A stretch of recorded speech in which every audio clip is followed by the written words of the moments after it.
నమస్కారం నాగార్జున గారు. నమస్తే అంజీ గారు. మీరు ఢిల్లీ దగ్గర ఆ ధర్నాది గమనించినట్టయితే కొంచెం ఎన్డీఏకి ఇండియాకి దగ్గర అవుతున్నట్టు అనిపిస్తుందా? ఏది వైఎస్ఆర్సీపీ? ఒకవేళ అదే జరిగితే షర్మిల గారికి మళ్ళీ ఎసరు పెట్టే అవకాశం ఉందా? ఏమండి, కాంగ్రెస్ అనేటువంటిది దేశానికి రాజకీయం నేర్పించినటువంటి పార్టీని కాంగ్రెస్ పార్టీ. ఓకే, ఒక రకంగా వాళ్ళు వాళ్ళు తప్పు చేశారా, ఒప్పు చేశారా, మంచి చేశారా, చెడు చేశారా అంటే ఇది ఒక పెద్ద చరిత్ర. దాంట్లో తప్పులు ఉన్నాయి, ఒప్పులు ఉన్నాయి. ఓకే, కానీ నా భావన ఏంటంటే కాంగ్రెస్ పార్టీ అది చేసినటువంటి పాలన అనేటువంటిది రాజకీయ నాయకులకు అందరికీ కూడా అది ఒక రిఫరెన్స్ బుక్. వాళ్ళు చేసిన తప్పుల నుంచి నేర్చుకోవచ్చు, వాళ్ళు చేసినటువంటి మంచి నుంచి కూడా నేర్చుకోవచ్చు. ఇవన్నీ చూసినటువంటి వాళ్ళు ఏంటంటే ఆటలో వాళ్ళు పండిపోయి ఉన్నారు. బీజేపీ లాగా వాళ్ళది మరీ కరుడు కట్టినట్టుగా ఉండదు. అయినప్పటికీ వాళ్ళకంటూ వాళ్ళకి కొన్ని స్ట్రాటజీస్ ఉంటాయి. ఎవరేంటనేటువంటిది వాళ్ళకు ఉండే క్యాలిక్యులేషన్ వాళ్ళకు ఉంటుంది. జగన్మోహన్ రెడ్డి గారు షర్మిల అనేటువంటి మాట వచ్చినప్పుడు వాళ్ళ డెసిషన్ ఎలా ఉంటుంది అనేటువంటిది మనం చూసాం. ఈయన అటు వెళ్ళటం అనేటువంటిది ఉండదు. ఇతను ఇండైరెక్ట్గా నాకు అనిపించింది ఏంటంటే ఒక చిన్న ఇండికేషన్ అవతల వాళ్ళకి పంపించడం. ఎవరికి? ఎన్డీఏ గవర్నమెంట్కి, ముఖ్యంగా బీజేపీకి. మాకింత బలం ఉంది, ఇదిగో ఇంతమంది రాజ్యసభ సభ్యులు ఉన్నారు, ఇంతమంది ఎమ్మెల్యేలు ఉన్నారు, ఇంతమంది ఎంపీలు ఉన్నారు, కాబట్టి మమ్మల్ని ఇగ్నోర్ చేయొద్దు మీరు. అదే రివర్స్ అయితే అండి అంటే రివర్స్ కానివ్వరుగా. బీజేపీ వాళ్ళు తను తొందరగా తెగదండి. వాళ్ళు ఏంటంటే ఇంకొక ఆప్షన్ పక్కన పెట్టుకుంటారు, ఏమో ఎప్పుడు ఏమవుతుందో. ఓకే, సరే ఇతను పడి ఉంటాడు కదా మన దగ్గర, అతను మనల్ని ఎదిరించేంత సీన్ లేదని వాళ్ళకి తెలుసు. ఎందుకంటే మెడ మీద కత్తిలాగా కేసులు ఏలాడుతున్నాయి. కాబట్టి ఇతను ఏంటంటే అటు ఇటుగా నిన్న ఎంతమంది వచ్చారండి, ఎవరెవరు వచ్చారండి అక్కడ? జాతీయ నేతలందరినీ పిలుస్తా అన్నాడు. బీజేపీ వాళ్ళకి ఆహ్వానం పంపించాం, అందరికి పంపించామని ఈయనే చెప్పాడు. వచ్చింది ఎవరు? అఖిలేష్ యాదవ్ ఒకడు, ఆ శివసేనకు సంబంధించినటువంటి చెప్పుకోదగ్గ నాయకులు వీళ్ళిద్దరేనా. అఖిలేష్ యాదవ్ కూడా తర్వాత రియలైజ్ అయ్యారు, నాకు అసలు విషయం చెప్పకుండా నేను అనవసరంగా వెళ్ళానేమో రియలైజ్ అయ్యాడని కూడా వార్తలు వచ్చినాయి.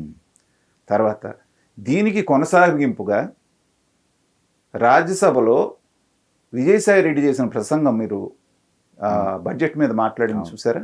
అప్పుడు అతని హావభావాలు, అతను చేసినటువంటి డ్రామా నిజంగా అతన్ని మెచ్చుకోవాలి మనం. ఒక పక్కన ఎన్డీఏని మాట్లాడుతున్నాడు, ఇంకో పక్కన ఇండియా కూటమిని. మీరు వాళ్ళ ట్రాప్లో పడుతున్నారు, వీళ్ళేదో మా ఆంధ్ర రాష్ట్రానికి ఇచ్చేసారు అనుకుంటున్నారు, కానీ మాకు ఏమీ ఇవ్వలేదని ఇటు వీళ్ళని అటు వాళ్ళతో ఇద్దరితో ఆడుకోవాలని అతను చేసిన ప్రయత్నం చూస్తే అనకూడదు, కానీ ఒక బఫూన్ ప్రవర్తించినట్టుగా ఉంది. అక్కడ సంబంధం లేకుండా పోలవరం ప్రాజెక్ట్ అనేటువంటిది జాతీయ ప్రాజెక్టు, అది వాళ్ళు కట్టాల్సింది చంద్రబాబు నాయుడు ఎందుకు తీసుకున్నాడు? ఎందుకంటే దాంట్లో ముడుపులు ఆయన భోంచేయాలి కాబట్టి అనగానే ఆ చైర్లో ఉన్నటువంటి ఆయన మీ దగ్గర ఆధారాలు ఏంటి అన్న మాట విత్డ్రా చేసుకోండి, లేదా సాయంత్రానికి నాకు ఆధారాలు చూపించండి అని గట్టిగా 2 సార్లు అంటే సర్దుకున్నాడు, మళ్ళీ మాట మార్చేసి.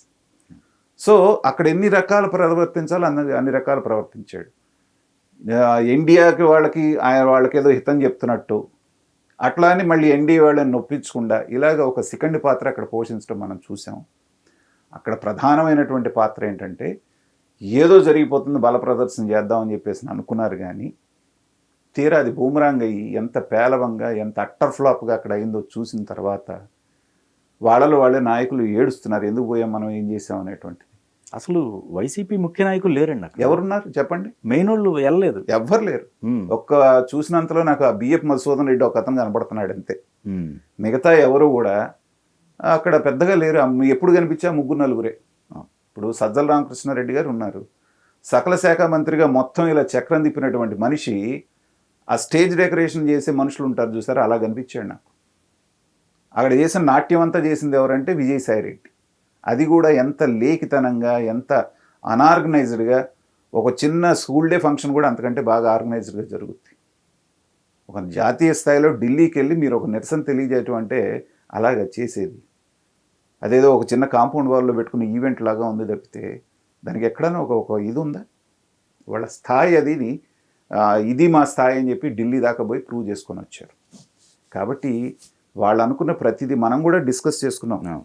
వెళ్ళబోతున్నారు అన్న రోజునే మనం ఏం మాట్లాడుకున్నాం, ఖచ్చితంగా ఇది ఫ్లాప్ అయ్యే Flop. షోనే అవును. అనేటువంటిది అదే జరిగింది. సో షర్మిల గారికి ఎలాంటి డోకా డోకా లేదు అయితే. ఎందుకంటే ఉమ్. ఒక రాజకీయ విశ్లేషకుడు కూడా నాకున్న అభిప్రాయం ఒక పక్కన షర్మిల గారిని ఓ పక్కన జగన్మోహన్ రెడ్డి గారిని కనుక పెట్టి చూస్తే వ్యక్తిత్వ పరంగా మాట్లాడేటువంటి పద్ధతి తీసుకున్న కమ్యూనికేషన్ స్కిల్స్ పరంగా మెంటల్ స్టెబిలిటీ పరంగా ఏ విషయంలో తీసుకున్నా కానీ షర్మిల గారు 3-4 మెట్లు పైన ఉంటారు జగన్మోహన్ రెడ్డి గారి కంటే.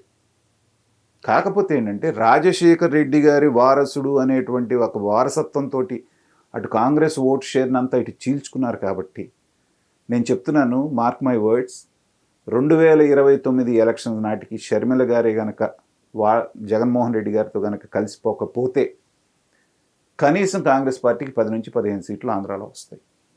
ఓకే. ఖచ్చితంగా ఆవిడ బలోపేతం చేస్తుంది. కాంగ్రెస్ గ్రాడ్యువల్గా జగన్మోహన్ రెడ్డి గారి నుంచి దూరం అయ్యేటువంటి క్యాడర్ కానివ్వండి, సెక్షన్ కానివ్వండి, వాళ్ళందరూ కూడా పాత కాంగ్రెస్ పార్టీలో నుంచి వచ్చిన వాళ్ళే కాబట్టి నిదానంగా ఆ గూటికి చేరేటువంటి అవకాశం ఉంది. ఈ 5 ఏళ్ళు టైం ఉంది వాళ్ళకి. నిజంగా రాహుల్ గాంధీ గారు, సోనియా గాంధీ గారు విఘ్నత ప్రదర్శిస్తే మళ్ళీ పార్టీని ఆంధ్రాలో రీబిల్డ్ చేసుకోవడానికి ఇది కరెక్ట్ ఆపర్చునిటీ వాళ్ళకి. ఓకే. అందుకని ఇప్పుడు మళ్ళీ షర్మిల గారిని కాదు అని జగన్ గారిని కనుక దగ్గరికి రానిస్తే మళ్ళీ ఇంకొక 10 సంవత్సరాల పాటు కాంగ్రెస్ గవర్నమెంట్ అనేటువంటిది కనుమరుగైపోతుంది కాంగ్రెస్ పార్టీ ఆంధ్ర రాష్ట్రం. ఓకే. కాబట్టి అలాంటి పిచ్చి పని చేస్తారని నేను అనుకోను. ఎందుకంటే ఒక పొలిటికల్ యూనివర్సిటీ లాంటి కాంగ్రెస్ పార్టీ ఇలాంటి పిచ్చి పనులు చేస్తుందని నేనైతే అనుకో.